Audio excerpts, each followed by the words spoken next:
I hope not either. No one wants their last tissue to be there. Otherwise, I'll just use my sleeve. Oh. Nummy nums. All right, here last tissue. Here comes this show that we do. Okay. And it starts in 3, 2, 1. Most officers would have thrown you in the brig. Most nurses would have gone on to someone else instead of keeping their fingers plugged in your artery.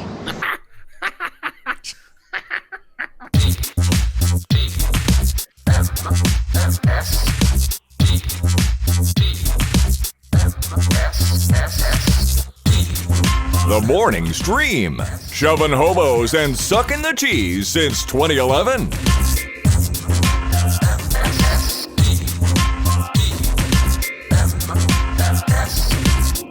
Hello, everybody. Welcome back to TMS. It is November 9th, 2021. It's a Tuesday, and I'm Scott, and he's Brian. Hi, Brian. Hi, Scott. Hey, man. It's day 2 of Tina being out of town for a conference, and I still have not burned down the house. How do you, okay. So are you like me? The first day or so is pretty fun, and then after that, you're like, oh my gosh, get home. I hate it. No, I mean, pretty much the whole time it's like, this is fun, but hurry up and get home. That's how like I am. There's no shift. It's like always that. That first day, I always think, oh man, this will be like when I was a young man. You know? I'm going to have so much fun playing video games. Yep. And cooking for myself and eating what I want and all this. And then about 3 hours into it, I'm like, oh, please come home. Don't be gone. Yeah, that's how it always goes for me. Yeah, no, it's I guess bittersweet, but there's not as much sweet. It's like, all right, well, for an hour it's fine to get to watch a horror movie that I don't normally get to watch when she's home. Which are you doing that? It's going to be my it's going to be one of my recommendals this week is going to be a horror movie that I've been wanting to watch. I've had on my list, and every time I say, "You want to watch blank?" she goes, "No, it looks too scary." Hold on a minute. This doesn't. I also have a horror movie this week, so it's not a found footage documentary style horror. It's not a real documentary, but found footage. Is it by chance? No. I think I know what you're talking about. No. Okay. Good. We're good. Nope. This is something older that it's possible. Some of these things on the list have been on there for so long. I don't know if maybe you or Nicole recommended it, but in any case, whatever. I don't think we have any hard fast rules say, no, Nicole already recommended this. You're not allowed to. Yeah, I mean it makes sense if it's week. If it's like the very next week, sure, maybe right, that's exactly. an issue. But you can't recommend Money Heist tomorrow. No. But if it's years apart, who cares? It's fine. Exactly. Yeah. Oh man, Money Heist. Money Heist just broke my heart with the episodes I watched last night. Broke my heart. Oh, geez. In Spanish, even. Character, yes, it broke mi corazón. Oh, why was that? Because I don't know the word for broke. Yep. I mean, in high school, this has to be the truth, right? In high school, the word heart in Spanish, when you took Spanish class, I swear was like the chief word you would learn. For some reason, heart. That's an early one, yeah. It was always there. So the teacher would get up and go, my heart is breaking. Mi corazón es el brequio, or whatever she'd say. Rompe, apparently. Things pops in recline. Rompe mi corazón. There you go. And so that's what we learned. And we retained nothing else from Spanish class. It's true. Yeah, it's true. White boys in the Utah area did not. That's such a good show. It's so good. But, man, rough episode last night. Wow. All right. And you're almost done with that thing, right? Like it's. I am. I'm halfway through season. I think I'm almost all the way through season 4. Almost. I think I've got maybe 1 or maybe 2 episodes. Then there's season 5 first half, and then season 5 second half. I just found out doesn't come out till next month. So. Oh. Yeah, I thought the whole thing was out and done and completo, but it is. It is not. Completo, yeah. Completo. Yeah. Finito. Yeah, there we go. Italian again. Yes. Well, very good. Let's dive into it today. Real quick here. Rest in peace, Dean Stockwell. Passed away this morning. I didn't hear about that. Oh, man, bummer. Yeah, your Quantum Leap guy. Gushy, get me out of here. He was He was nominated for an Oscar for one of the Godfathers? No. What was it? Some famous mob movie. He got... Was it Goodfellas? No. I forgot he was in the original Dune. Oh, Dean Stockwell was? I forgot about that. Yeah, he's awesome. And he was in Battlestar Galactica for a bunch of seasons and was very good in that. Right. Yeah. He's just great. And Married to the Mob. That's what I was thinking of. Married to the Mob. Dude's been around for such a long time. One of his earliest things, like his first year he was acting, he was in Abbott and Costello in Hollywood. I mean, that tells you how long. Yeah, that's a long time. Stockwell's been doing stuff. 85 years old. No, 88? 85. And it's sad because he's great. That guy was awesome. But apparently it was a very, natural causes sort of drift off in your sleep sort of death. Nothing painful or awful. Good. Which, it's the best we can all ask for. So, well done. And we didn't even talk to him. Or, we didn't even talk about him. We didn't mention him. This is right. Yeah. I mean, a long time ago, I've talked about the Sam and Al and Gushy and. So hold on, is he Al? He's Al. Okay. Yeah. I always Sam wanted Beckett never returned home until we reboot the series in 2023. There you go. 70-year career, says TV's Travis. That's a long ass time for anybody to be working. I guess we've seen him really in at least one. Well, we saw the original Dune, so we saw him in that, and then we also saw him in Beverly Hills Cop 2. We did watch Beverly Hills Cop 2, right? We did, I believe so. Yeah. Didn't he also? He was a army guy in something we saw. Oh, FilmSack stats is down. Why? Oh, interesting. Hold on, .com. Let me make sure I put that in right. Oh no, it's coming up now. Okay, we're okay. Everything's fine. Okay. But I still don't think it lets me search by actor. But anyway, we did something where he's like in the. It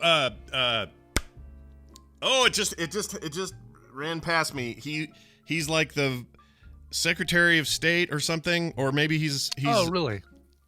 Yeah. What's the movie though, where they're all?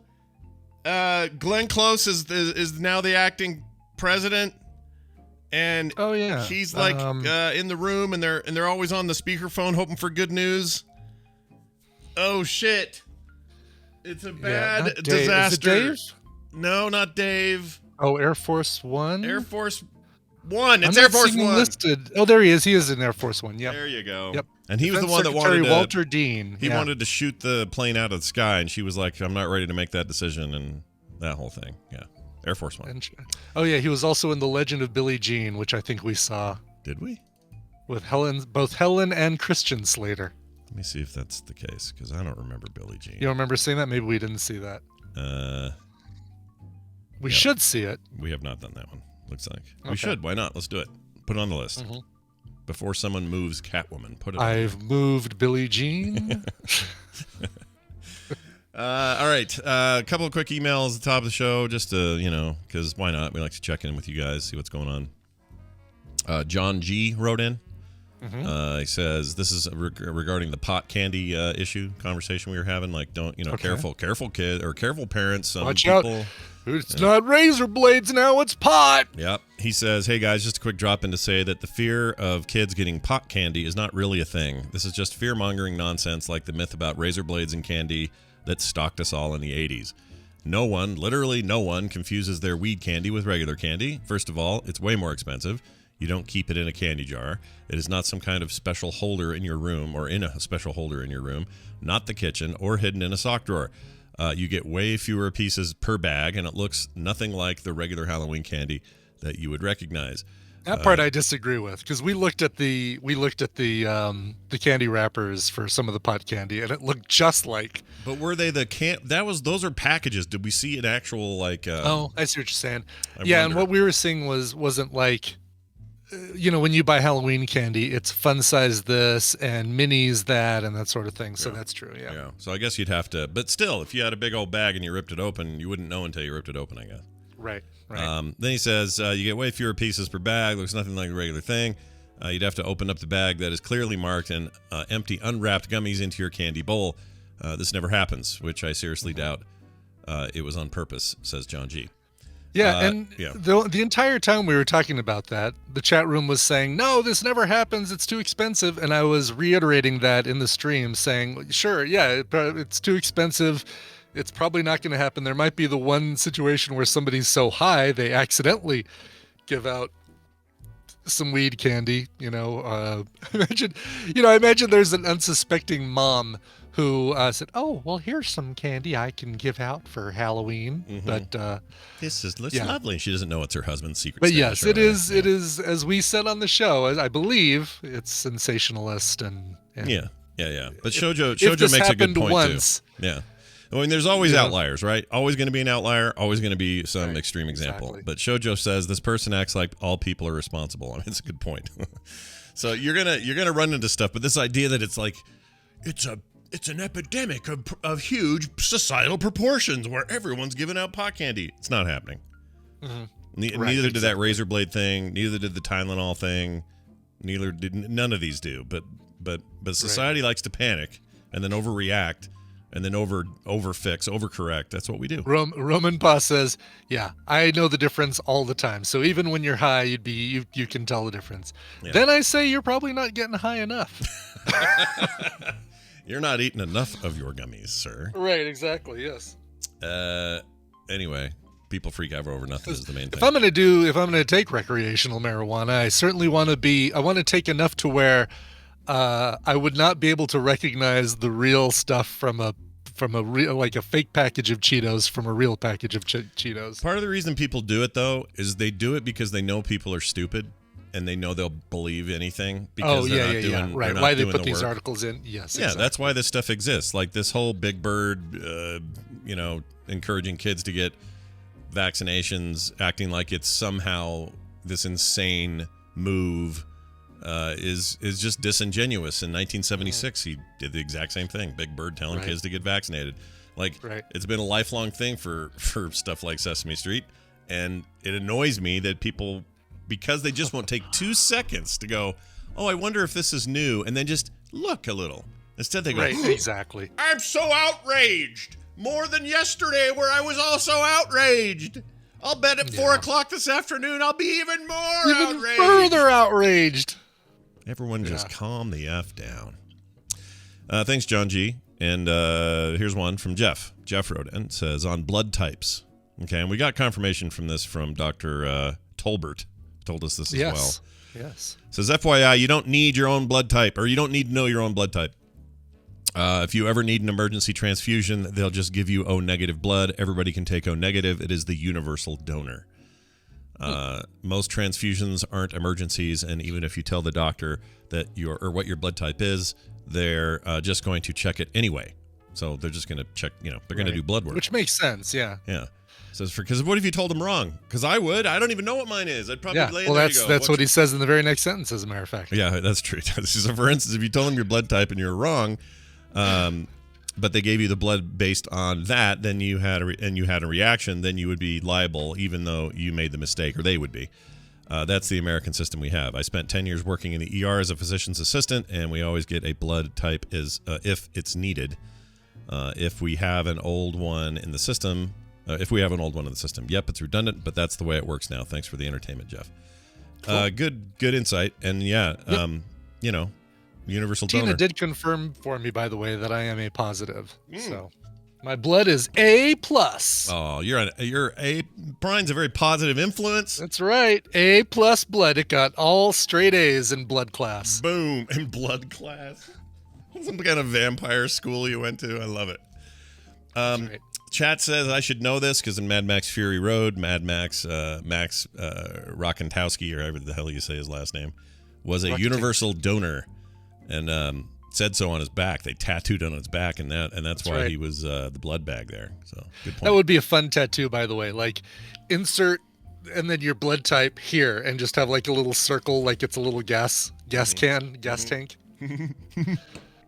By the way, that reminds me. Sorry, because I just put up the podcast has gone 0 days without a Dune and or Mad Max reference. Oh, there's a new one for Dune, or is it's a common one? J.K. Grammer put an update on there, so now we put it up there. I think he has a third one, and I haven't put it up yet, but it's got Blade Runner on there also. But anyway. Oh, well, there we go. There goes that one. Yeah, there goes that one. But what I was going to say was, I forgot what I was going to say. Oh, Dune. So somebody, do I have this handy? It's really funny. I think I do. You'll like this, Brian. Okay. So somebody's watching Dune on HBO Max. They have subtitles turned on. Some people just watch stuff with subtitles on, even if it's their language. I saw this on Twitter. Did you see this? It's amazing. Yes. If I can find the effing thing, because I want to share this. This is too good. Yeah. Does everyone who watches it with subtitles sees that?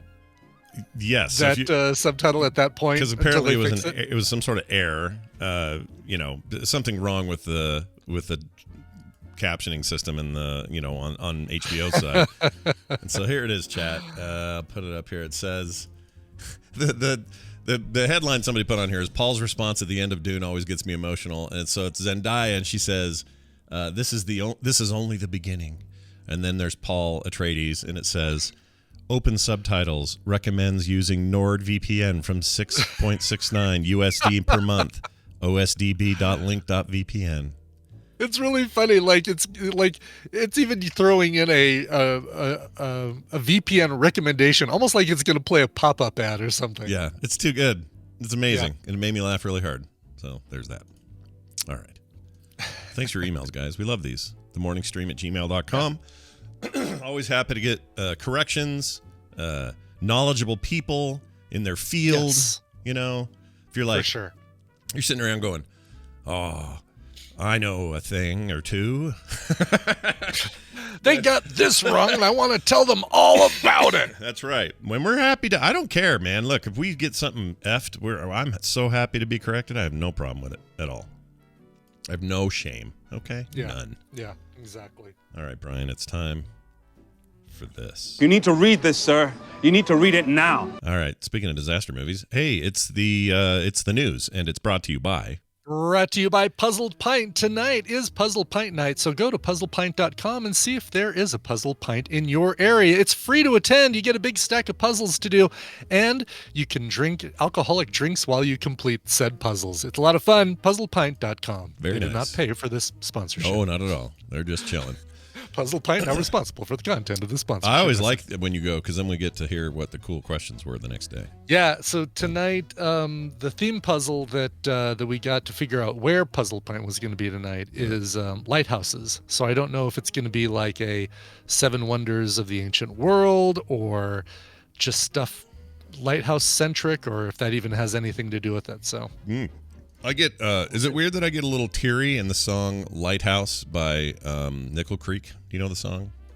I don't. I am a lighthouse. Oh, it gets me every time. Every time. It's all about, it's the story told from the perspective of a lighthouse. Whoops, why is that up there? A lighthouse, and he witnesses this couple that fall in love around the lighthouse, and they work there, and then something terrible happens, and it goes real sad at the end, and it makes me get a little choked. This is a song, not a Hallmark Christmas. No, definitely movie, a song. Right? Definitely a song. She's an up and coming writer in New York City. He owns a Christmas tree lot down the road. Definitely not that. Oh, and that's starting around here, by the way. Kim is gearing up. Oh, of course it is. Yeah. Yeah, and it's a big year for it. We got that weird 8-bit Christmas. I might actually watch that. With what's his name? Neil Patrick Harris is in that. Okay. You also got one of them with Mr. Kim is in there. That's an actual Hallmark one. And then what was the other one that and Katie Sackhoff's one. I think I'm going to see all 3 of those. Wow. Isn't that weird? Because I want to see this. I want to see this crossover of mine. These are all people in my wheelhouse, and now they're all going over here. Yeah, now the Venn diagram, now the convergence begins, sadly. Yeah, it's going to happen. All right. Let's get to the deal here. Okay. Oh, I was going to tell you, it won't be my recommendal this week, but I started Long Halloween Part 1 yesterday. Oh, that's the DC deal. Yeah. 2 just came out, like Part 2 just came out, and I got really excited about it. And I'm here to tell you, I was a little nervous because I'm going in thinking, I don't know how I'm going to feel about one of those Supernatural brothers being Batman. Robin Parasite crying in the corner. Yeah, Parasite always crying in the corner. I literally came really. If it hadn't been for those two new movies next over to the weekend, Jokey or Loki, Jokey. Loki, What If, Jokey. You completing that series is going to be a jokey. Yeah. Will Scott, will Loki end up a jokey? Tune in to find out. Jalkin and Winter Soldier. Yep. And yeah, all the things I haven't seen. But anyway, what was my point there? I forgot. Sorry, it was, I don't remember. The Long Halloween Part 2 just came out. You were watching Part 1. Yeah, it's very good. I just I can't remember. Came really close to clicking on Parasite again, I'm sure. I did, super close. It was right. Hulu's right there by my icon, my shortcuts. So I mean, technically, because it takes one click, we're all one click away from watching Parasite. Well, technically, hold on, 2 clicks. 1 click. Maybe a click. A tap in a search field. Yeah. How many letters do you think it would take in Hulu to make Parasite the topmost item? Do you think just PA? Let's find out. I'm going to run it. Okay. All right. Here we go. Whoops. This is just running a movie. Why is it doing How that? many clicks does it take to get to the center of a Parasite watching? All right. So I'm on the page. And I've got movies for you and a bunch of stuff. And then, all that. And it's not immediately jumping out. So that means I do have to do a search. It's on your list. Just it was added such a long time ago. Yeah, it was so long, Okay, a quick PAR gets me Parasite. Okay. Right under Parks and Recreation. So I got Parasite. I click it. And then a third click for play, but that's it. Yeah. Okay. That's it. All right. So 3 clicks and 3-letter typings. So yeah, and 6 clicks total. Chat room, look how close I am to. Whoops. Let me show you the screen. Like right there. There it is. Look at that button. I could push right now. I could push that now. I am going to push it now. Look, I pushed it. Oh, let's see what happens. Oh, you know what it's going to do? Now it's going to move it to the top of your. Would you like to finish watching Parasite? It's going to do that, isn't it? Well, no, but now it'll be there now. Yeah, it'll be up. Yeah. Yes, exactly. Good. All right, we'll see what happens. Shut that down. You're gonna hate it. Now with all this, it's like there's no movie that can live up to all the hype that I've given Parasite. I mean, it did win best picture. It's got to be. It did. It's got to be there. It's very good, but yeah, we'll see. Like if you put, honestly, this would be hard for me, dude. If you put up for me and said, here are 2 movies from that director. Here's Parasite, and right next to it, the option is to click on Snowpiercer. I would have a hard time not clicking Snowpiercer. Oh, really? I don't know why. Even though you've seen Snowpiercer and you've never seen Parasite. Yeah, and I've seen Snowpiercer 4 times or something. I don't know what my problem is. Part of it is everyone's telling me to do a thing, and I get it's not rebellious, but I get resistant. It's human nature. Everybody does that. It's like that with video games. Everybody's like, Scott, you need to be over here playing Final Fantasy 14 with us, and I'm like, do I though? Do I really? I actually blame J.K. Grammer for my hatred of Breakpoint. A game you're never gonna play. He's never gonna play it, James. Because of J.K. Grammer, right there. Yeah. It's your fault, you dirty Texas native. All right, moving on. Here's a story. Yeah, let's get to it. All right, here's a fun one. A house full of garbage. This is up near. Not the band. No. Right. This is not Shirley Manson and Butch Vig aren't sitting in there going, "Oh man, sure like hanging out in this house." Yeah, this house is great because currently it's full of garbage. No, this is an actual garbage house in near Toronto. It's full of garbage, boarded up on the doors and windows. Somebody put it on the market for 4 days, even though it was still stacked with all this stuff. Needs paint work, all this. It's a piece of garbage. $1 million. $1 million. That's crazy because. That's insane. Wow. Yeah. Yeah, it was listed for $899,000. The asking was $899,000, and it sold for $56,000 over asking. Yeah. And look at this thing: stacks of newspapers. This is like a tinderbox, is what this is. Total hoarder house. Look at that thing. It is. Yeah. Full of trash, garbage, magazines, rats. Yeah, cats. Probably a dead animal and a pet under all of this stuff. Yeah. I think it's just the fact that houses are so in demand still right now, which is crazy. Oh, I think that's 100% it. Like the weird market that is the current housing market, which is not exclusive to the U.S. It's everywhere right now. This to somebody this was a good deal, but see, like the house up the road from us when they bought it, literally 4 houses down from me. There's this house It's a fine house. It's an average house here for the kind of neighborhood it's in. Mm-hmm. When they moved in there, they paid like $290 or something, maybe $300, and that would have been like 2014, 15, and they just sold that house for $890 to a California move-in. $890,000. Wow! Wow! It's insane. I don't get it. Like, part of me is like, I should sell. And then the other part of me is like, no, you shouldn't, because then you got to find somewhere else. You've got to buy a new place, and you're going to be in the same situation. Yeah, I'm not doing that. We're fine where we are. Yeah, in fact, if anything, we're just we got good time. We have good timing on this sort of stuff. We never take advantage of booms, but we never get screwed by, what's the opposite of a boom? Crash. Valley or crash. There you go. Crash. There you go. We never get hit with those because we tend to buy at a conservative time and sell at a conservative time, and we never are late. We're always super perfect on payment timing and all that stuff. So we have amazing credit, but we're boring because we're never gonna be that person that went, I struck it rich yesterday and now my worries are over. We're never gonna do that because we're too like, no. Even though everyone's selling right now, what you do is you hold on because you need to, it's a stability and exactly. Yep, it's an investment for your kids. For your kids, Marty. For your kids. It's your kids. All right. So go buy that house if you're in Toronto. But I have to admit, just think about it though. Like that would be like $650,000 on top of what we paid. It would easily pay for this house and probably the next house with cash. If you decided that, we really just don't need this much space, we could go get a loft downtown or something like that. Then, I know, right? That would be the thing that I would do if I had to sell this house. Be like, oh yeah, we'll just go get a loft downtown. We're right in the middle of everything.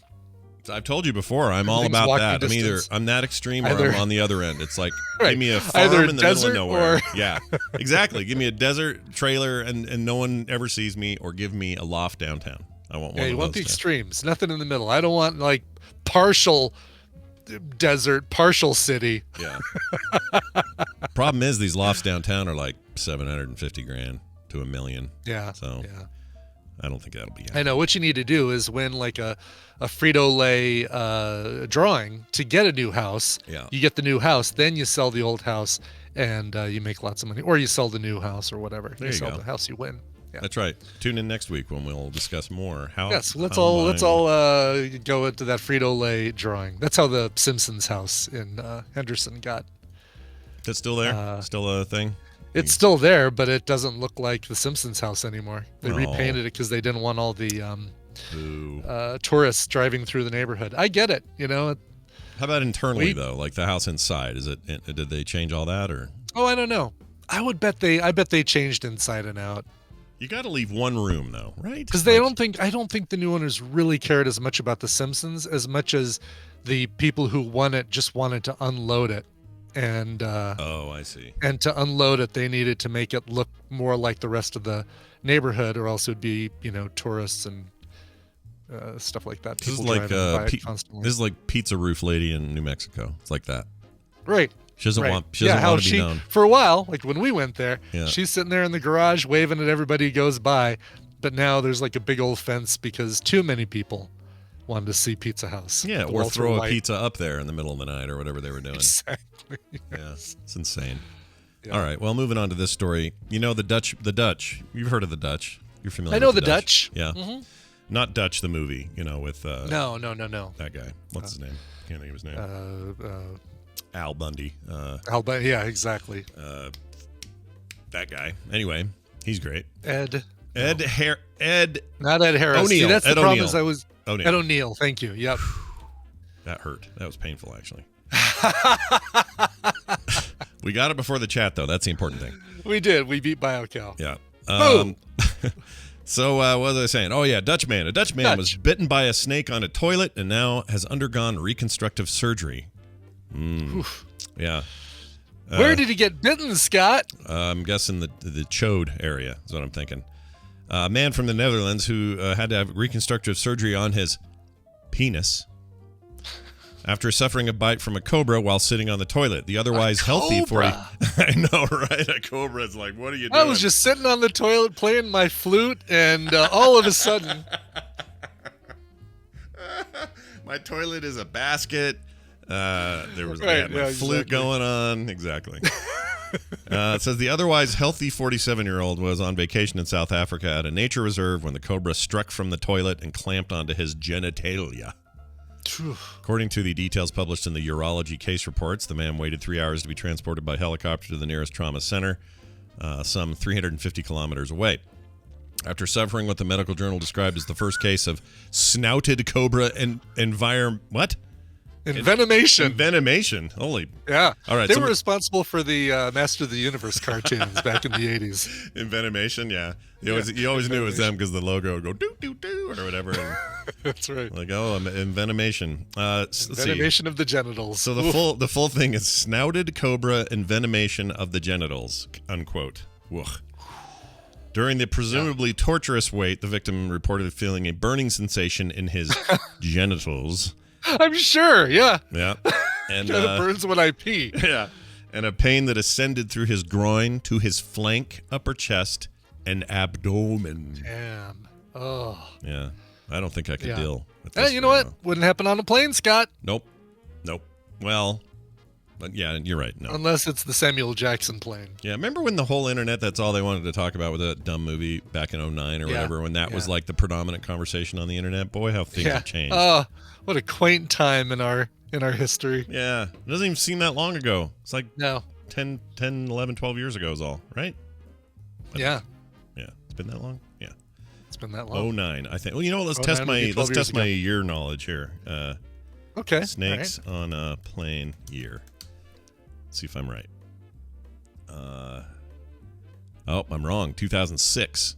2006. You know what? You were closer probably than I would have gotten. You just have to flip that 6 upside down, and there you go. That's how I did it. Always do that. Always flip the 9 and make it a 6. I have vertical dyslexia. That's my problem. Just kidding. I don't have that. Moving on. Let's. So this guy got bit.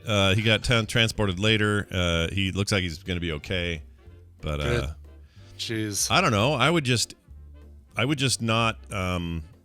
How do I put this? If you're in a place like a nature reserve or somewhere that's just really like big spiders and weird animals and snakes and bugs and all that, just check. Always be checking toilets. Just check them. Yeah. You know? ABC. Always be checking. Yeah, ABC. The simple rule. Just lift up the seat. Make sure some spider doesn't come crawling out of there. Look in the little hole. Make sure there's not a little snake down there. Because I'm guessing it wasn't in the water. It was like coiled around the seat. Coiled up, yeah, in the bowl. Right. They're not... They can't breathe underwater, so he's probably just curled up in the bowl. Yeah, Zoe says cobras aren't native to Holland. They weren't in Holland. He was at a nature reserve in South Africa. So it was like a trip.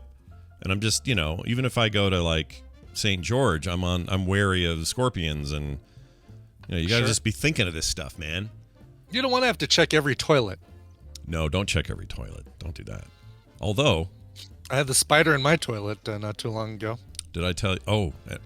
By the way, that bathroom's all boarded up now. I was gonna say, did you just burn it to the ground and say we're done? Yeah, now it's a closet. That's fantastic. There is let's see if I can find it real quick. My kids put this in here. Here it is. This is amazing. All right, so hold on, pull that down. Okay, so in Animal Crossing, you might be familiar with it. I'm familiar.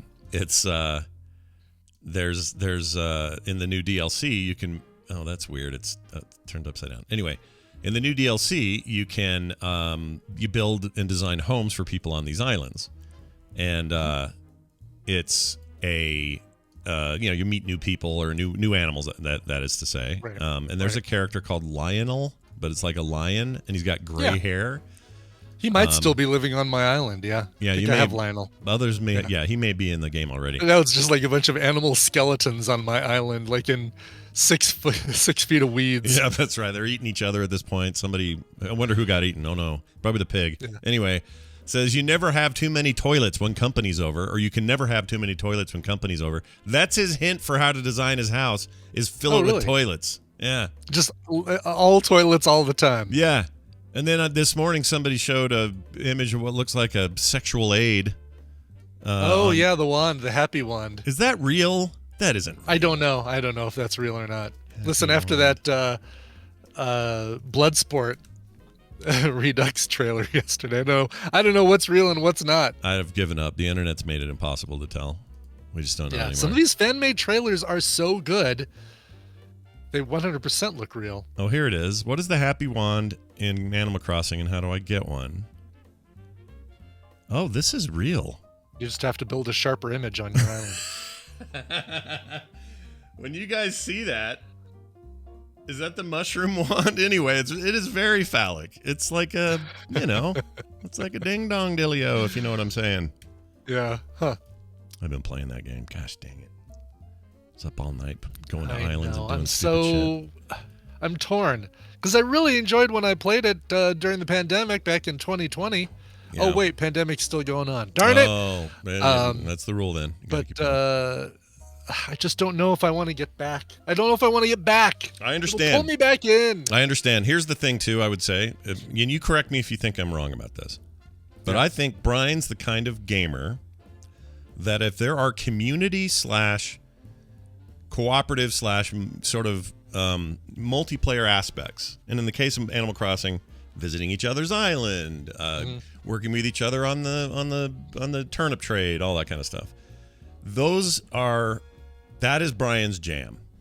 Like, you really like that sort of thing. I don't care about the community stuff. Give me a campaign that I can play solo. If your game requires PvP, I'm out. Yeah, well, not, and that's what I mean. It can't be like head-to-head against each other. But the idea that you would leave your airport open all afternoon and let people come in and... Oh, I mean, I'll do that. Yeah, sure. I guess I do that. That aspect of it, sure, just as like, take what you want, help yourself kind of thing. Yeah, so in that regard, I don't know that this new DLC would be your jam because it's mostly working with other animals and it's a single player kind of thing.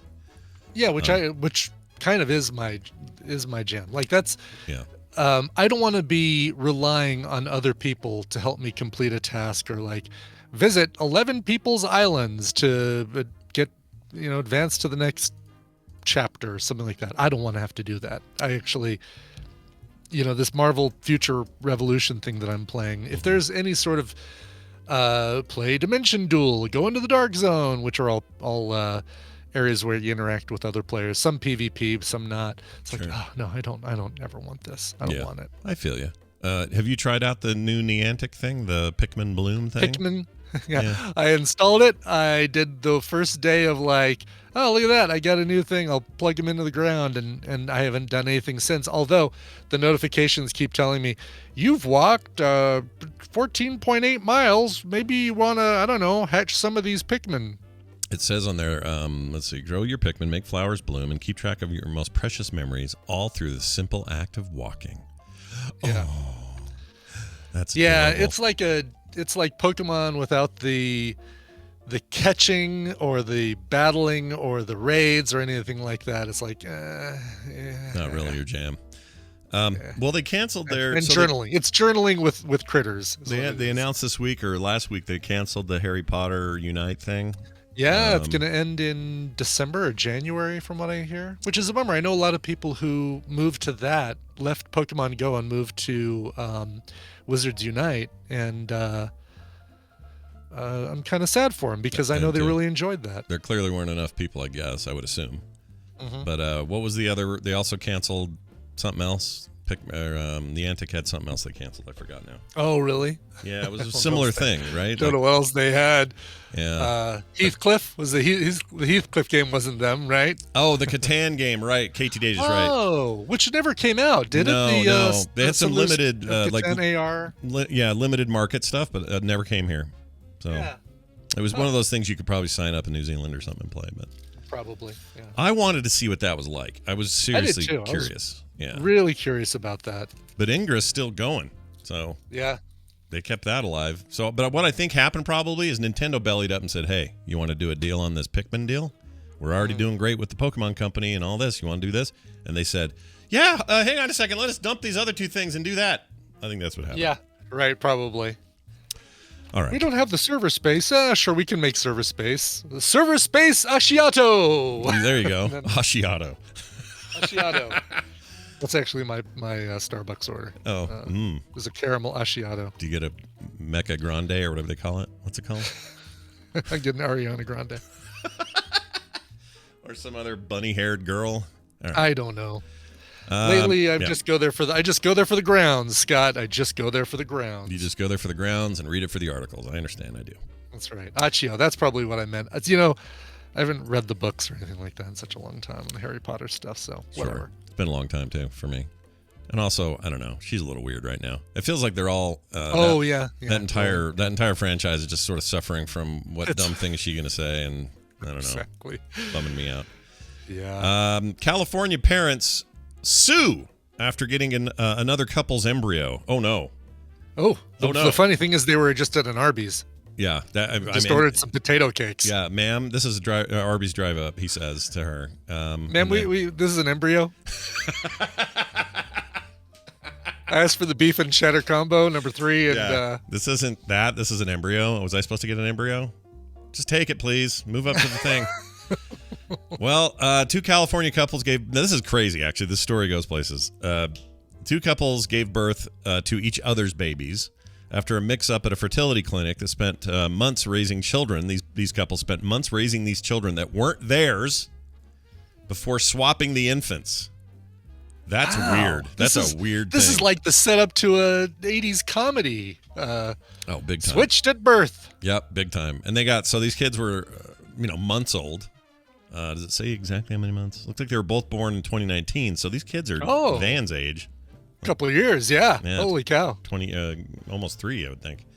Anyway, Daphne Cardinale said that her and her husband, Alexander, had immediately become suspicious that the girl she gave birth to in late 2019 wasn't theirs because the child had a darker complexion than they did.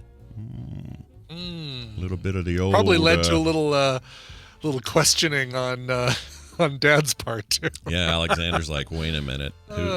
You've been... By the way, we'll have to come back to what I just found out in the chat room after this story, but I'm hearing that Arby's doesn't have potato cakes anymore. When did this... Well, hold on. I don't know, but let's. Do you want to tackle that now, or you know what? We're going to call it breaking news. Breaking news, everybody. Beep, beep, beep, beep, beep. Hold on. Barry Canada. Barry Canada. Okay, moving on. Oh, we didn't do that for the Toronto story, so sorry, Canada. Let me just one more time.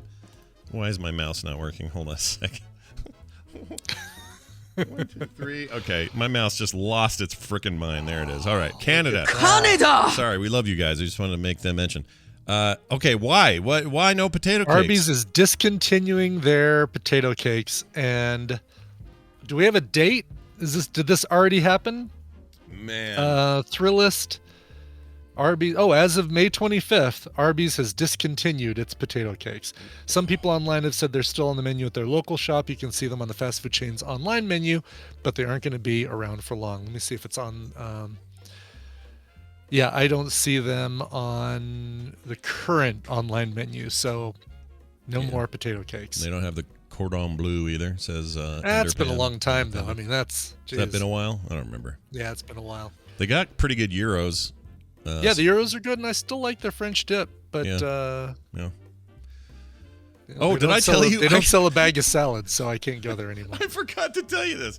Well, I didn't forget. I put it on Twitter, and then I forgot to tell it on the show. I should have saved it for the show, but we went through for Carter. Carter likes Panda Express. She's in the chat. I don't know why she likes it. But we go through there, and the girl's voice comes on. Hi, welcome to Panda Express. Why not try, or feel free to try our crispy almond chicken today. What can I get for you? And Kim goes, actually, I think we'll try the crispy almond chicken. And the girl goes, I'm sorry, we're all out of crispy almond chicken. Now, normally you'd say, well, wait, was that a pre-recording? Because sometimes they have the pre-recording. Yeah, right. Because then you hear the weird voice, you hear the first voice, and then there's, welcome to Arby's, what can I get for you? Right, right. And it didn't do it this time. It was the same lady. So either she's the recording voice, which is possible. Probably do it on a per-store basis. Or it was her, and she's just reciting what she's been saying all week and then kind of forgot that they're out and then whatever. Right. But it happened that quickly. Like, try some of our almond chicken. Oh, the last order just got purchased. Yeah. Sorry. It's like buying a Series X or a PlayStation 5 on a website. It's like, well, you're in the cart, but if you didn't click fast enough, we're just going to tell you they're out. Exactly, yes. But it made us laugh, and I wanted to pursue it further, but Kim wouldn't let me. I wanted to keep asking hard questions, and she was like, "No, shut up. We're just gonna get what we're getting." You should have started saying, "All right, well then just give me a Whopper," and just started naming things that you know they don't have, and let's see how far you can take this. There's a really mean one going around TikTok where this guy pulls, not mean, but he pulls up to a drive-in. It's a Mexican fast food of some sort. I don't know where. It's not Taco Bell, but the person answers and has a slight accent, Spanish accent, and so he says, "Oh, do you speak Spanish?" And they go, "Yes," and he goes, "Okay, well, I'll have a taco and a something burrito." Doesn't say anything in Spanish. Okay. And the girl goes kind of blank, like, "Why did you ask if I? What are we doing?" I think she thought he was gonna like order in Spanish. Right, order in Spanish. Right, like yeah. The guy was mean. I thought it felt mean. I could be wrong. Anyway, so this couple, this is great. So, the embryo couple. Yes. Yeah, the embryo couple.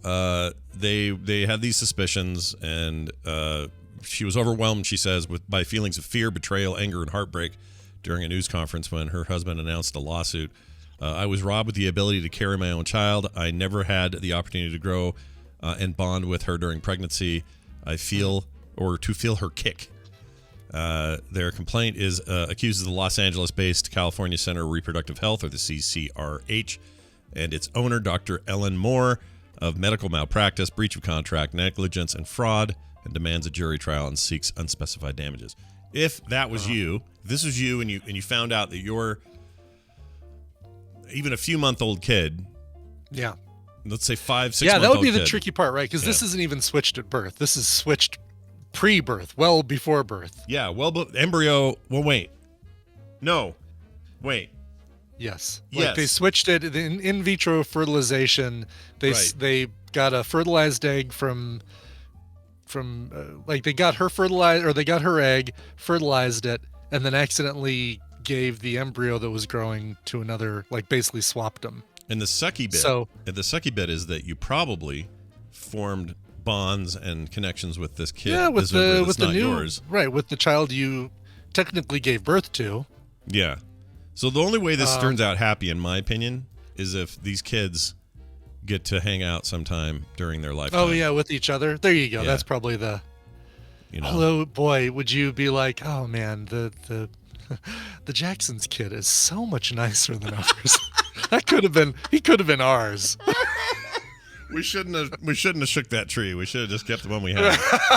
Exactly. But the idea of those kids hanging out and being friends, and the parents dropping because they're not mad at each other. They didn't do this to each other. Right. It was a screw up at the hospital. But I want that's what I want for them, is to be happy. How long, like just born? You probably say, oh yeah, switch them now, kind of thing, right? Yeah. Like, okay, I didn't get to experience my own child. My own eggs product in my belly. Yeah.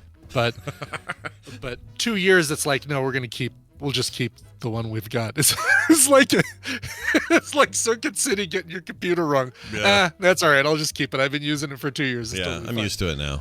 Well, it was supposed to be a Mac. That's fine. I'm used to Windows. It's fine. I'll hang on to it. Yeah, it's fine. They sound alike, right? Sidian saying the most brutal thing I've ever read. I say we drown both the children and start over from scratch, like store credit from the hospital or something. Jeez. Sidian.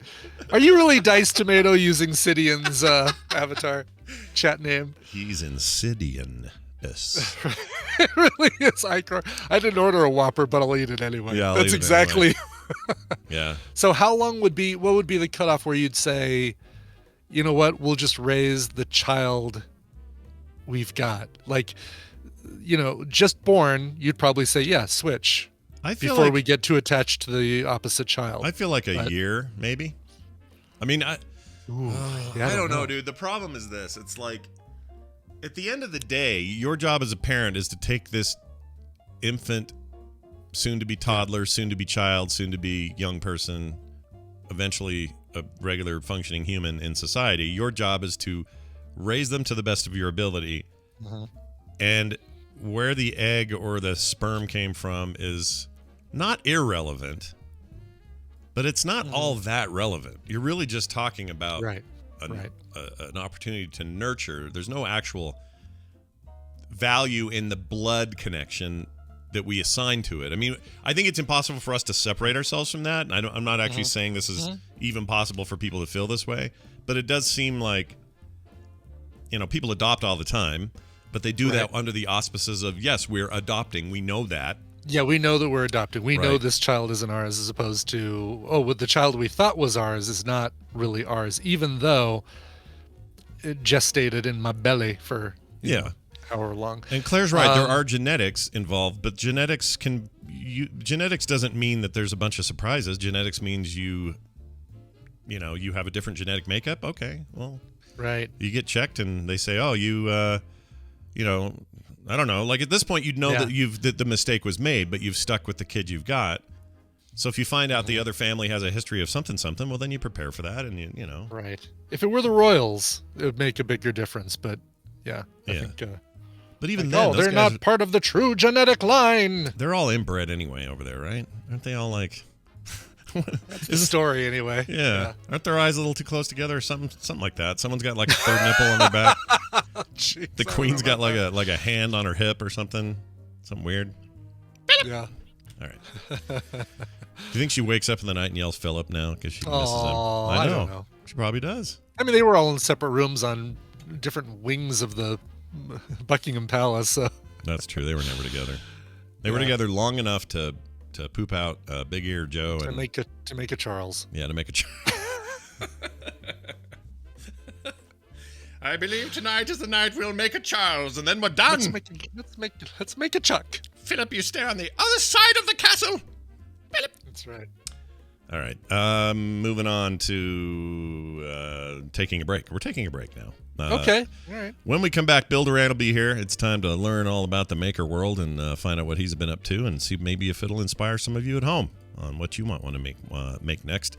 And after that, we'll have a little science with Bobby. Stick around for all of that after this song selection from the vast library of Brian Ibbett music. We're gonna go to Rhode Island for this one. You wouldn't think there'd be a lot of bands on Rhode Island because it's so dang small. You can barely you have to step into another state to turn around. But there is a pop punk quintet there called Another One Down with an exclamation point at the end of it.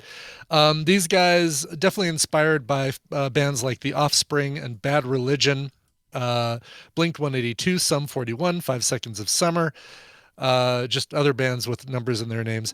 Anyway, these guys have a brand new release called A Bitter Descent. This is the lead single on it, and it's called Deadweight. Here's Another One Down. We'll see you when you get back from image enhancement camp. Spare me your euphemisms. It's fat camp for Daddy's chubby little secret. You promised you wouldn't make a scene. Hey, we...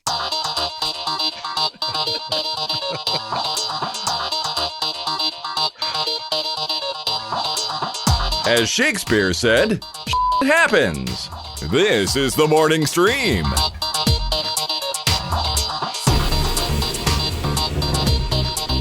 All right, we're back. That song again was? That's the brand new band, Another One Down, their new album, A Bitter Descent. That's the lead single, Deadweight. Nice. Yeah. All right. Yeah. Another it was brought selection. to my attention by listener and friend Chris Brown. What's that? That very often on this show and in life, I will say the phrase, "What's funny about that is," and then I'll follow that with something that turns out isn't that funny. Funny, like funny, strange, not funny, haha. Funny, strange, funny, haha, or even something that's just not that funny. Yeah. And so it's now upon the shoulders of Jamie, Mashup Man Jamie, or not Mashup Man Jamie, Mashups, TMS Mashups Jamie. Yeah. Let's not confuse him with Sebastian. I'm even wearing a shirt today. Look at that. See? Look at TMS that. Mashups right there. All right. TMS Mashups. Nice. It's on him now to find a bunch of my, what's funny about that is blah, blah, blah, blah, blah. Yeah. Okay. I didn't realize you'd said that, but now that you said it, I can hear it. I can hear you saying it. Yes. Yeah. But not that I don't really remember it that often, so you must not do it that often. What he did is at dinner, he pointed out me actually, like I said it at dinner the other night. We were over at his place for dinner. Yeah. And he said, by the way, you say that a lot. I'm like, what? I say what a lot? He's like, you say, what's funny about that is, and then you follow it. This is what's great about friends. They tell you the truth. Exactly. Yeah. Right. It's like, you got a bug hanging out of your nostril. Also, you say, what's funny about that is all the time. Yeah. Those are the things Chris Brown does for us. Yes. All right, now this. Your bat cave's open there, Bill. Look who it is, all the way from the Pacific Northwest in the home of punishprops.com. It is Bill Duran joining us as he does every Tuesday now. Hi, Bill. Hello and good morning. You know, I realized it used to be Tuesdays before, so this is a familiar space for you. This is a nice, this is a seat with a bill-shaped bum space that you can just sit in. Yeah, but the bill-shaped bum space. But there's an empty jury-shaped bum seat right next to me. I know, Mr. Me and Duran on Tuesdays. Mr. Too Busy for Tuesdays. Too Busy for Tuesdays with Justin Robert Young, everybody. I know he's got a lot going on, and I respect that. He's got so much going on. He had to just, excise a couple of the daily things out of his life so he could focus more. I think that'll be good because we'll all benefit from whatever cool stuff he's working on, and it'll all be good. But now that you mentioned that, he was in a dream I had last night. Whoa. Very briefly. Oh, okay. I went to use my bathroom, and the shower curtain next to the toilet popped open, and there was Jury. What did he say? Fully clothed. Yeah. What did he say? He was just hiding in there. So he didn't say didn't have anything to say. He just sort of. Hello, friends. Yeah. Hello. Forgot about that until just now. Yeah. That's great. See, and then by the end of the conversation, he sees if he can quit before you do. That sort of thing. Okay. Well, good. That sounds like a fun thing that you had that dream. So now we can talk about making things that are dream worthy. Bill, what is going on in the world of makers this week? I have been getting a lot of practice with my lathe. I have a couple of lathes, but this is my metal working lathe, a machine lathe. And it's great. It's really unlocked like a world of potential as far as the things I can make, specifically because you can use it to work on metal. Now I have the smallest, cheapest lathe that money can buy. So if you're looking to get into this world, you don't have to like commit and buy a giant South Bend lathe and convert your house to 240 power or anything like that. Yeah. So I got this cheap little lathe. I bought it used, and it came with a bunch of tools because you have the lathe, which is basically a spinning chuck that holds your material, and then there's a tool holder where you put like pointy tools in it. And then you very precisely smash those tools into your work until it looks right. Oh, okay. For some reason, I thought you can't have a lathe without the tools, right? In fact, the tools are the lathe part.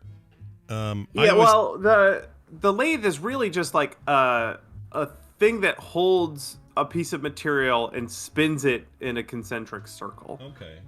Yeah, and then there is for a wood lathe, you have a little rest where you hold a chisel basically, and just manually sort of smoosh it into the material. But a machine lathe has a set of screws and the tool holder that you move very precisely. Gotcha. So you're not holding it directly with your hands. You're turning knobs to move this tool in and out. And there are different shaped tools, different profiles you can swap in and out to get very specific outcomes. And the goal is different flavors you can get. Yeah, and with those you're doing, metalworking and more precision-based stuff. Okay. All right, that makes sense. So, and there's obviously a ton to learn about lathes. YouTube is awash with a ton of great information. And lathes can be dangerous. Could point that out. The bigger they are, the more dangerous they are. So it's worth learning a lot before you dive in, especially all the safety stuff. The most obvious thing would be you don't want any loose clothing, any long hair, or hoodie drawstrings. Every hoodie I have removed the drawstrings. Because that's the one-way ticket to getting drawstrings stuck in there, and then your head is on a one-way trip into that spinning chuck, and nobody wants that. It's just going to pull you right in like those Cabbage Patch dolls that ate hair. And this is I don't know if I've ever asked you this. What is your closest call to a real accident with machinery like this? Have you ever had one where you're like, oh man, that was one hair pull away from death? I have been incredibly careful. I don't think I have anything. There's like some butt clenching moments. I mean, every once in a while, like my handle, like a fingernail get nicked by the spinning chuck or whatever, and I'll be like, oh, right, keep my fingers away. Yep. But I haven't had any close calls. I tend to lean on being way too safe. I've still never Still haven't got any stitches yet in my entire life. No broken bones, no stitches. Oh, that's fantastic. Okay. Yeah. No cavities either. That's not relevant, but I'm very proud. That's it. I'm hanging up now. Look, that's not no fair. cavities and no lathe accidents.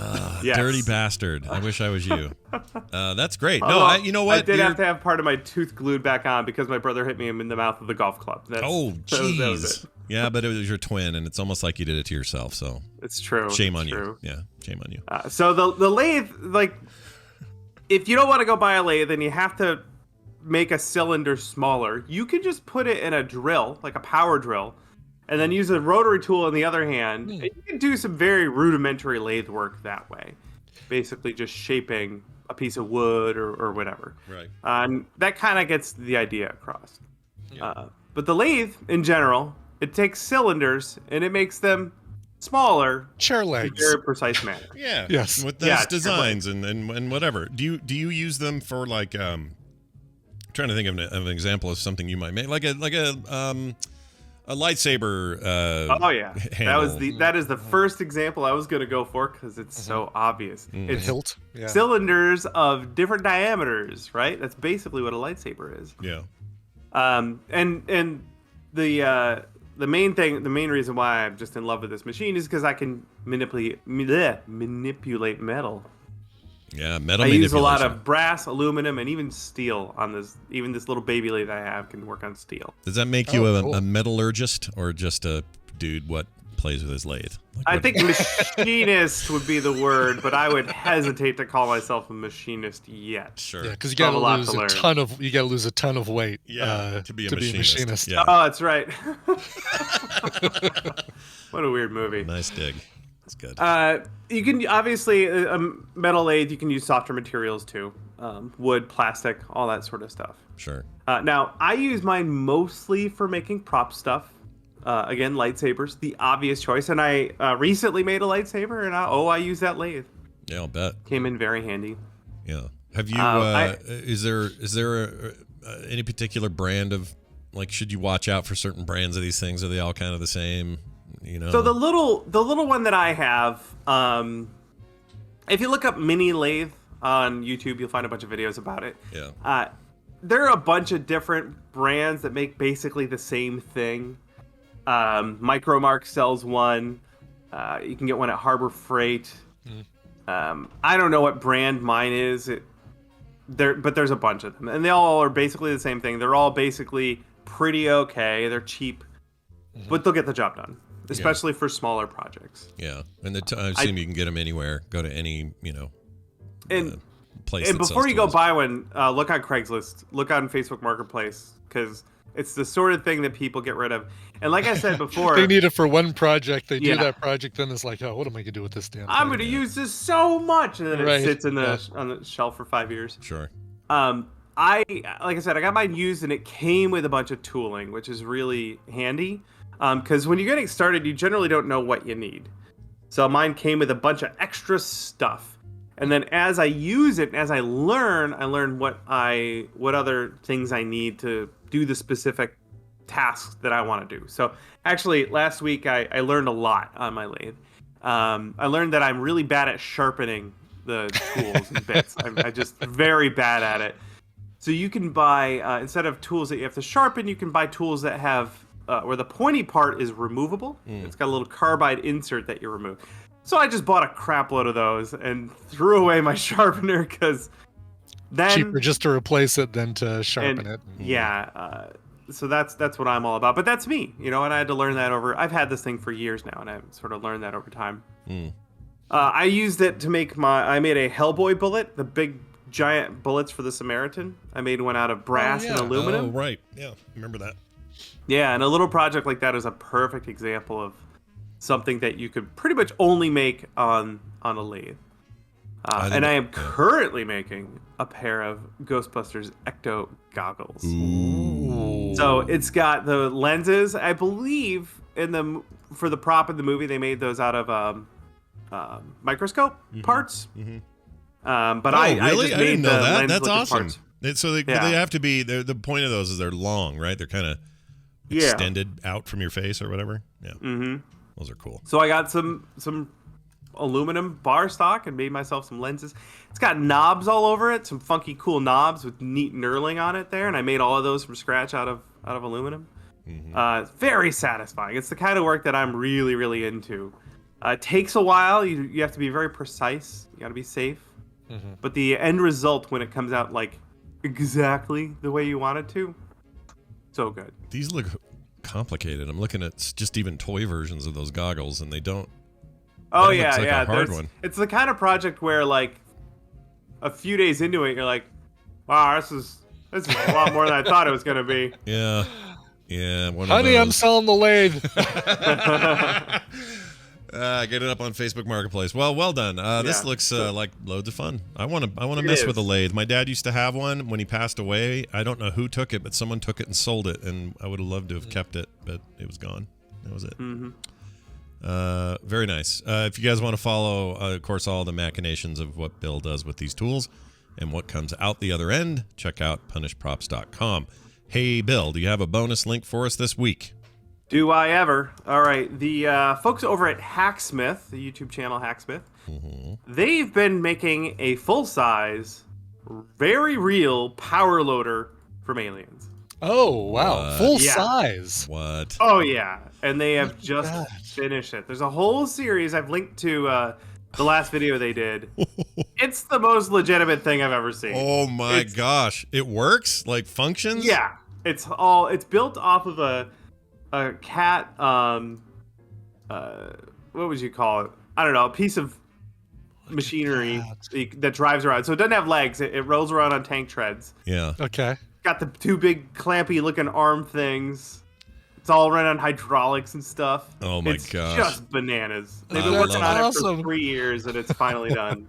That's really great. 3 years of work on that? Holy crap. Yeah. Oh, look at him getting all strapped in.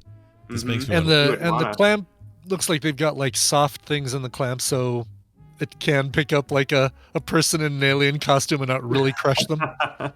Maybe. If I want to get my body anywhere near that, soft jaws or not, that thing could just crush you in half. Yeah, that's really something. Have you ever? I mean, that scale of a project, it probably is tempting for you, right? But it'd be all you could work on. Like, how do you know to? Yeah. That how do you know to fit say in my no? House. Like, I would need to move. Yeah.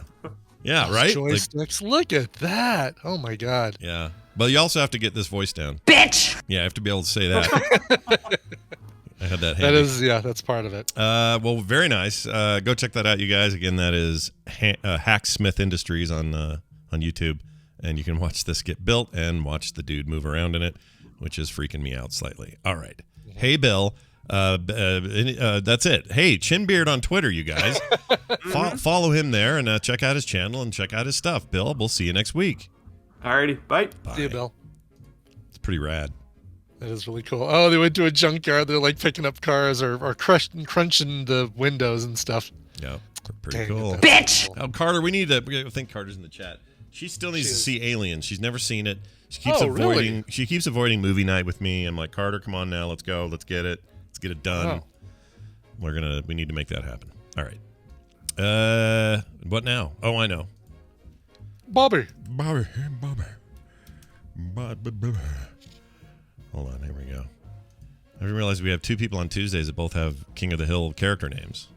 Oh, yeah, Bobby, no kidding. We got Bill. We just need a boomhauer, and everyone's happy. All right, here's your... our lives are complete. Here's your fun intro. Science is right, and damn it, Bobby's here to give it to us. Bobby Frankenberger, welcome back to the show. How you doing, man? I'm doing great. Yeah. This is fun doing these on my long run days. I was going to ask you, did you do another long run today before? 14 miles today. I know I did 18 miles last week, but it's just the nature of things. My schedule has me doing 14, but next week I do 20. Yeah. Well, wow. Geez. Because you're getting close. The actual date is coming up on us, isn't it? Yeah, it's December 11th, so it's a month away. Okay. Wow. That's not very far at all. No, it's I think not, I think it's the day the new Halo comes out. Something like that. Do you feel ready? Are you ready? Yeah. Are you ready for Halo? There's still some details to work out. Not details like that makes it sound like logistics, but there's still some tweaking to my run to work out, like things. It would be tough for me to complete the marathon if I went today. Sure. But I'm working on it. I did improve today. I'm just working on my pacing and fueling. Yeah. Do you worry about that whole runner's guts thing where your guts are like suddenly going off and you got to poo? I always hear about this with runners. That's a real serious thing. Yeah, it's a thing, right? Like a legit problem. A lot of them have. That and the bleeding nipples. Yeah. Yeah, I've taken care of that though. Yeah. I don't have to deal with that. I have he removed his nipples. Glide. You ever heard of body glide? No. I assumed you removed some of that in that drawer. Yeah. It's like a deodorant stick of just like lubricant that you just rub where you need it. I'm just gonna take mine off. If I ever run, I'm just removing my nipples. I'm done. If you don't use body glide, your shirt will do that for you. That's true. I just don't know what I need them for. Or cut big circles in the front of your shirt around your nipples. That's a good idea. Where did I see that? That's in something. The Office or something? Some porn, probably. No, it's like The Office or something. Didn't somebody cut holes out? Oh, yeah, that's really familiar. Because his nipples are bleeding in a company-wide marathon run thing. I can see whatever his name is, the manager on The Office doing that. Yeah. Anyway, I think what you're doing is amazing, and it's making us all seem lame. So well done on that. No. Don't feel lame. This is really hard. You should not feel any shame for not wanting to run a marathon. People that run marathons are crazy and shouldn't do it. Yeah, it just shouldn't happen. But here you are doing it. I think that's great. Well, all right. I got a quick question for you before we dive into whatever topic you brought with it. Would you like to hear this email real quick from somebody? Absolutely. All right. This is kind of a bit of a, throwing this in front of the road here, not, having no idea what it is. This is from Mrs. Taffy Guy. She wrote in and says, "Hello all. When Brian brought up some info he and Tina learned about during her chemo about mustard and leg cramps, which does help. My question is why and why does it work? Now, if you don't know this off the top of your head, we can research it and do it next week. But do you know why mustard is good for the leg cramps and the whatnot while you're going through chemo?" No, I don't. If I had to guess, it might have to do with what do you call it? There's a certain it's not magnesium. It's the turmeric. Something else. What I'm seeing online is that the turmeric in mustard is. Oh, is that supposed to be? Yeah, and there's an element in there. Most things that help with leg cramps, the way that they help is because they are making a chemical more available that helps the neuron that controls muscle tensing and relaxing.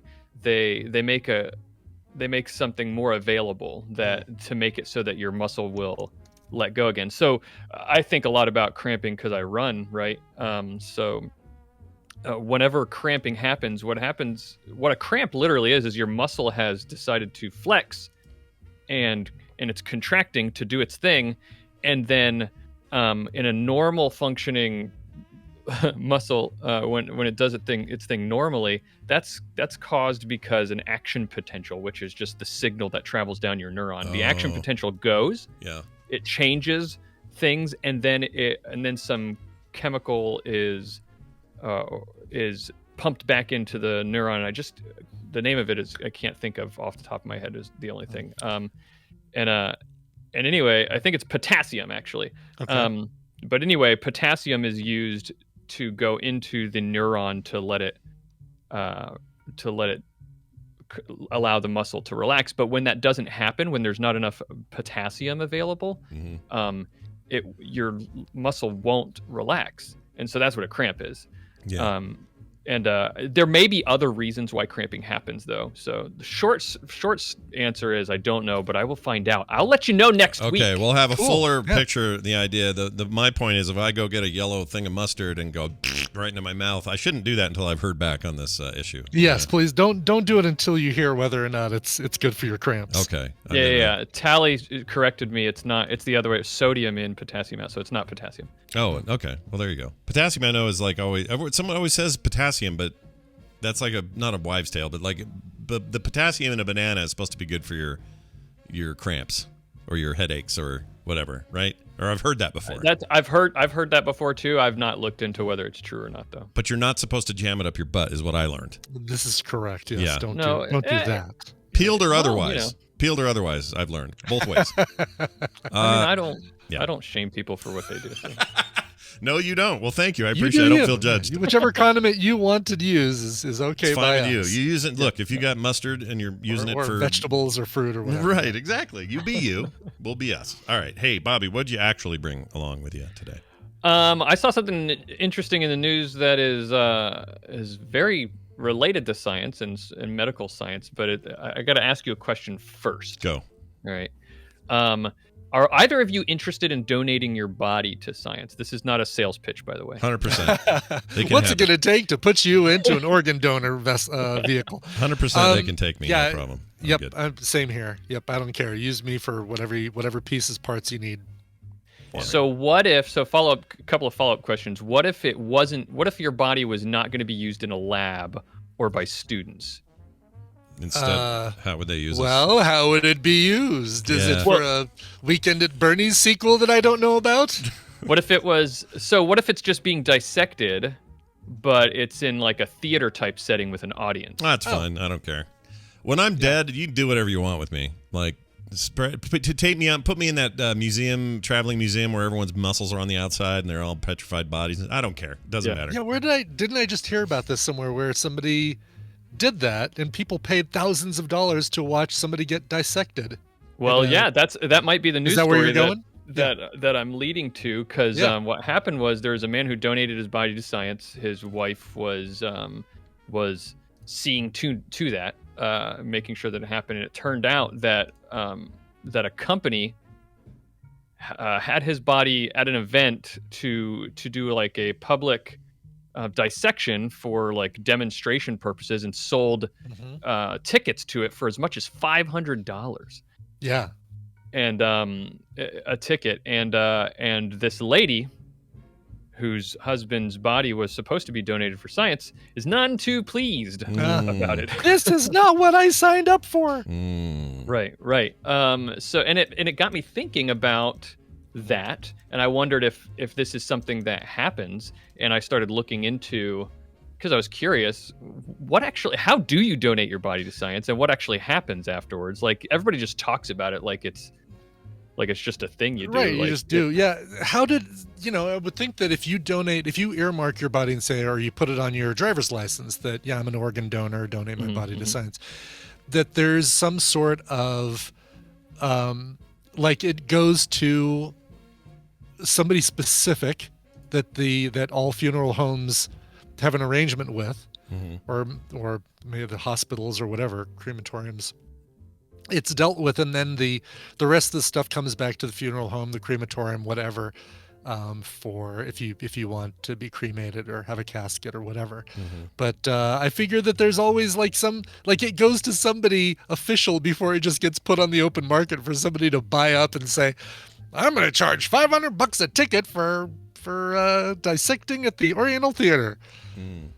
Interesting. Well, I know that organ donation, I think, is a little bit different than donating your body to science, I think. But also, I think it very much depends on how it's done and how you go about it. This lady, what she did, she wanted to donate her husband's body to LSU, Louisiana State University, and they didn't want his body because he died of COVID, which makes sense. But she still wanted to honor her husband's wishes. He was like a 98-year-old war veteran, and he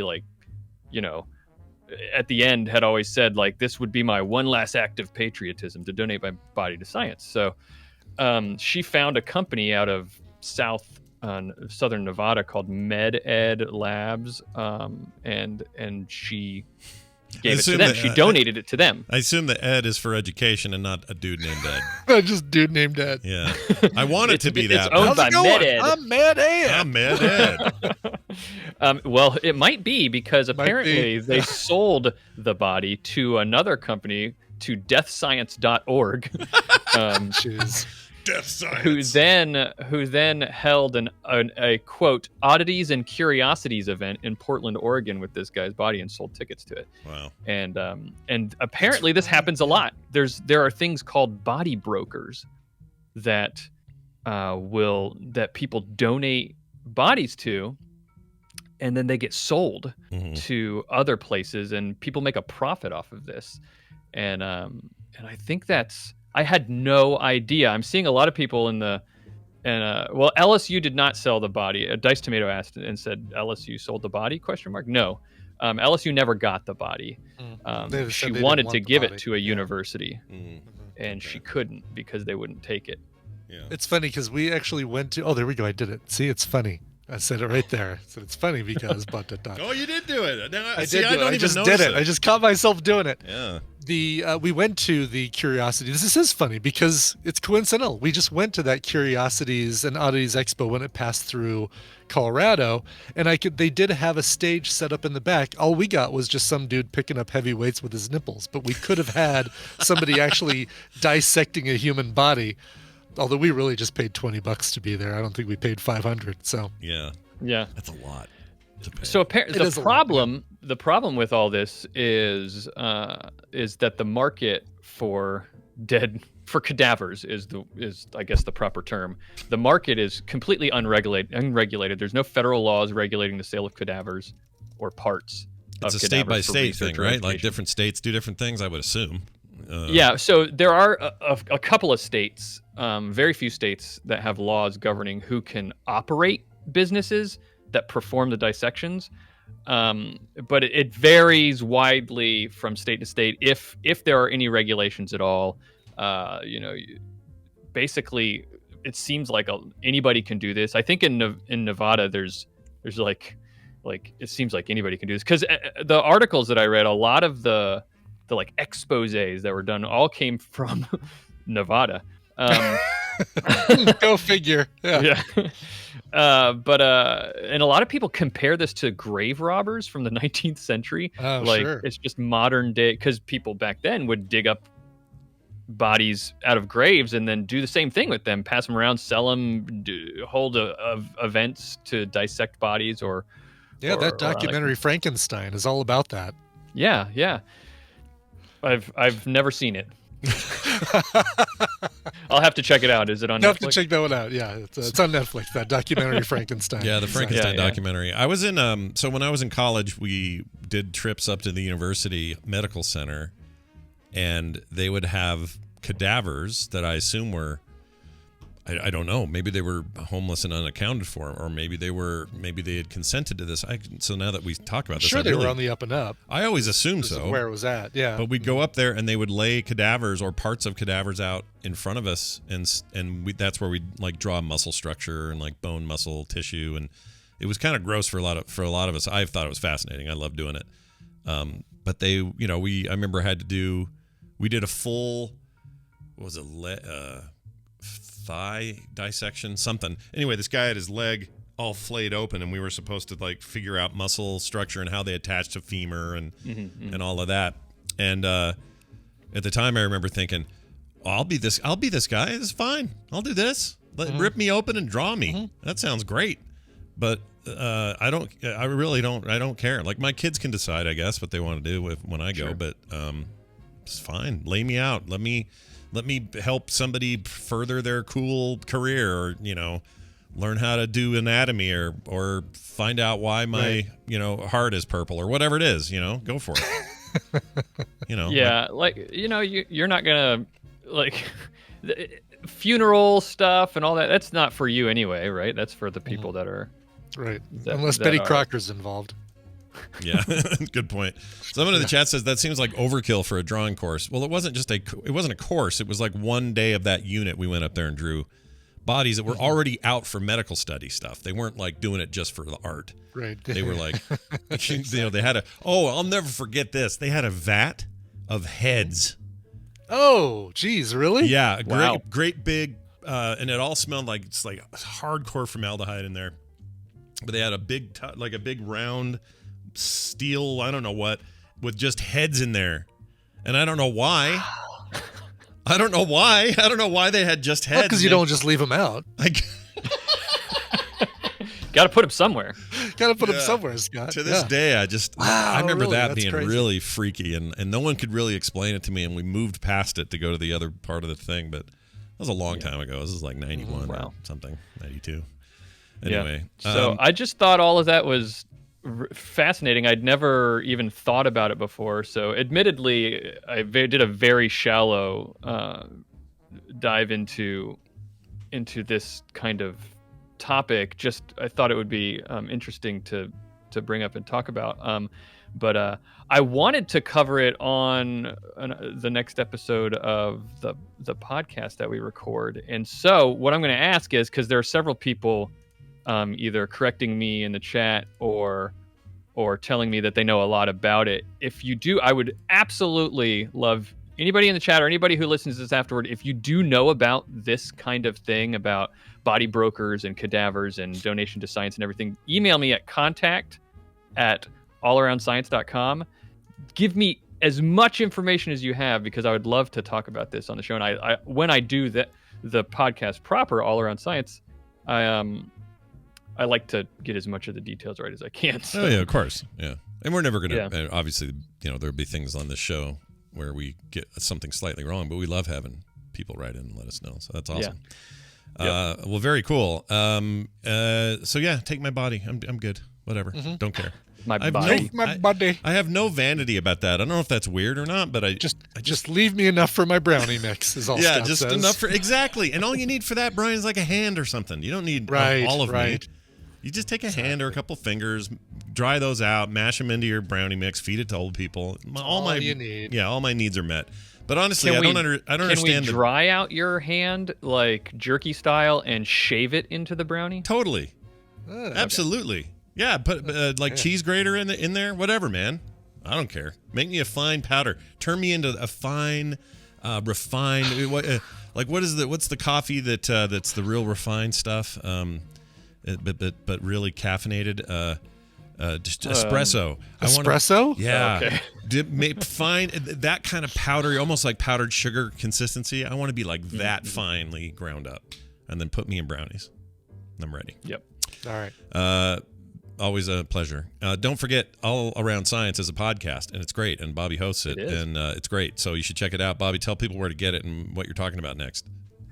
Well, you can get it at allaroundscience.com. If you don't want to if you don't want to type in contact@allaroundscience.com, by the way, for that email, we have a form on the website. It'll go to the same place if you just want to type in there. But allaroundscience.com, or just find, it's a podcast called All Around Science. Presumably, if you're listening to this, you know how to find a podcast. I would hope. Maybe. Yeah. But maybe not. Maybe not. I don't want to be presumptuous. But yeah, check out this topic I think is going to come up. We just got done talking about the episode that came out yesterday was about water bears. Do you know what water bears Never heard of a water bear. No. Yeah, like little weird looking little water creatures with these the thalidomide claws that come out to the sides. Thalidomide? What do you hold on. Flinaflies. Tardigrades, I think. Tardigrades, that's it. Yeah. Flopamides. Thalidomide is something completely different. Yeah, that's a different thing, right? Isn't that like a kid with just a head and no arms or something? That was essentially what caused the FDA to get made. It was a whole thing about a drug that caused a bunch of, I think, miscarriages. Was it miscarriages? I thought they were babies, like thalidomide babies that were like, they came out with just a bunch of pregnant women took a drug and it hadn't been tested well enough, and it caused... so no, not miscarriages. Yeah, I think they were just birth defects, somehow deformed. I don't know what the birth defects. Like instead of an arm, your hand just started at the shoulder, or you'd have an eye on the back of your head or something like that. I think. Yeah. Maybe exactly. I may have those details wrong, but anyway, good luck to those people. Awesome. Check it out. All Around Science. Thalidomides not be damned. It's a thing you can check out. Bobby, it's always a pleasure. Enjoy the rest of your week of running, and we'll see you next time. See you next week. Bye. See you. Sometimes I should shut up. I do want to check out this Pikmin thing. Pikmin Bloom. Yeah. All right. I might try it, Brian. I don't know. Like growing stuff, and there you go. Trying to walk more. I don't know. All right, we'll see. That's it for today's show. I want to thank everybody within the sound of my voice for being here, for whether you're here live or you're checking the show out later. There's plenty of that in our world, and I like that a lot. Please, if you would, continue to do so. And for those of you who support the show monetarily via our Patreon, gigantic thanks to you, because without you guys, I don't even know where we'd be. I know that we wouldn't be doing this as much as we do it. I can guarantee you that, because it wouldn't pay the bills, but because you guys are there and helping us, it totally is. For example, I'm going to give just a couple of names here. Sure. Here we go. I'd like to thank Gino Parma for the getting in on the Deal Me In level, which is an awesome one. We love that. Joined on the 9th of this month. Cyphers at the grade A plus level, and Ben Diaz at the grade A plus level. Thank you guys all for joining up recently. And you guys are the best. Yeah, you guys are the best. Brian, I think we're done. Oh, that's patreon.com/TMS, by the way, this thing I'm talking about. We should get out of here, though, and we should do a song while we're at it. So, hey, why don't you pull one of those out? It's the law. Harold Combs wrote in and said, "Hi, guys. Came to TMS in 2020 to listen to during my COVID sanity walks when I was quarantined with my wife and daughters. You guys keep me sane. Proud to be a patron and tadpooler when I can. Nice. Today marks my 43rd trip around the sun, and September marked my 16th year of marriage. When I'd go visit my wife in college, I'd always blast Guns N' Roses' Sweet Child of Mine on I-64 to Louisville at about 90 miles an hour. I'll defer to Coverville, but I appreciate any cover he finds fitting or worthy of that song. Best, Harold Combs. Yes, it's my real name." Oh, nice. Or happy birthday. Happy birthday to you! And the anniversary part, which I don't have a thing for. So yeah. Happy anniversary to you too. There you go. Nailed it. I can't believe I've never played this version on the show before. My God, this thing is the best. This is like... this is as if Erasure did a cover of Sweet Child of Mine. This thing is so dang good, but a female vocal. This is a band called Flat Pack, and it's a single that they released back in 2005. Easily my favorite cover of Sweet Child of Mine. Here is Flat Pack, Sweet Child of Mine. This show is part of the Frog Pants Network. Frog Pants Network. Get more shows like this at frogpants.com. No, duh. Duh. I'm guessing you're gonna listen to this thing and say, "Oh man, this is so good, Brian. You weren't kidding. This is such a great cover of Sweet Child of Mine." You're gonna say that. I'll bet I do. I'd have no doubt that I will, because this happens almost every day. Wrong. Almost every day I find a song I'm like, holy shit, that's as good as he says it is, or that was better than I thought it would be, or whatever. Yep. Which always pleases me.